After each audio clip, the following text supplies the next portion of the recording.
Sex education came into the schools in the 70s. Since then, we have gone from the teaching of the basic biology of reproduction to teaching casual sex for pleasure, and now deviant sex acts, all under the banner of developmentally appropriate and medically accurate. Well, where did this all begin? Dr. Alfred Kinsey is the man primarily responsible for overturning sexual morality in America. You see, Kinsey greatly changed American culture.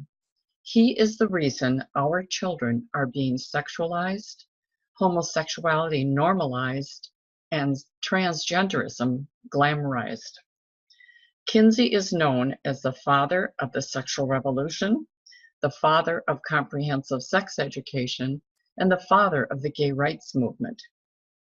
Dr. Judith Reisman, a world-renowned scholar and author, exposed the perversion, the fraud, and the criminality that was all involved in Kinsey's so-called sex research that is the foundation for comprehensive sex education today.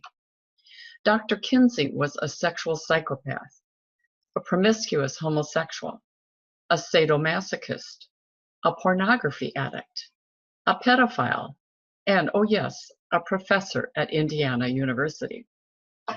Kinsey detested Judeo-Christian values, and he wanted to do away with all sexual boundaries. His colleagues called it his grand scheme. He once confessed to a confidant, "The whole army of religion is our central enemy." Kinsey set out to change American attitudes regarding the biblical view of sex and marriage, and change our laws, reducing penalties for sex crimes. In 1948, Kinsey published Sexual Behavior in the Human Male, followed by Sexual Behavior in the Human Female in 1953. These two books became known as the Kinsey Reports, and they revolutionized the way this nation viewed sexual behavior, and they sparked the sexual revolution. Kinsey created a sexual continuum that normalized all sexual behaviors and rejected the idea of anything being abnormal or deviant. Kinsey made the claim that children were sexual from birth and had the right to sexual information and sexual pleasure at a very young age. This data he obtained by working with trained pedophiles. These pedophiles sexually molested hundreds of children and infants from as young as 2 months of age for up to 24 hours at a time.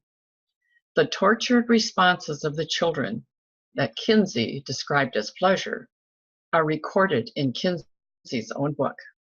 Kinsey died in 1958, but his legacy lives on through Kinsey-based SIECUS sex education and the SIECUS guidelines for comprehensive sexuality education that state what children should learn at every grade level.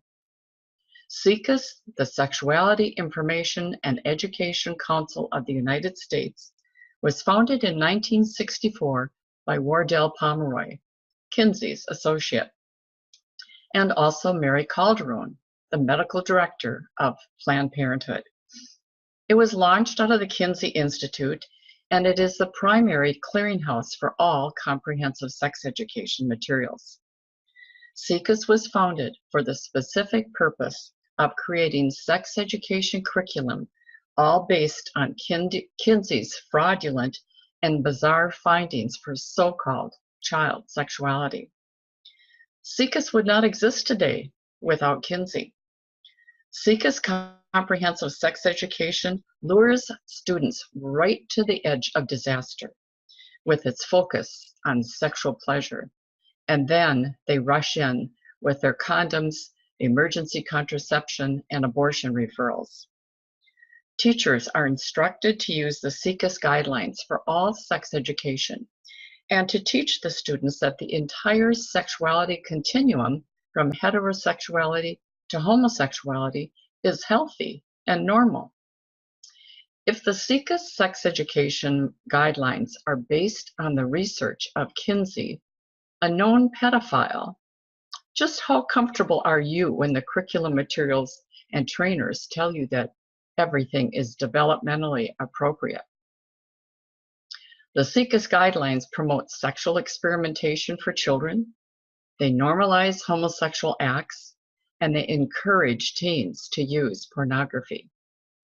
Is it any surprise that SIECUS was founded with a grant from the Playboy Foundation?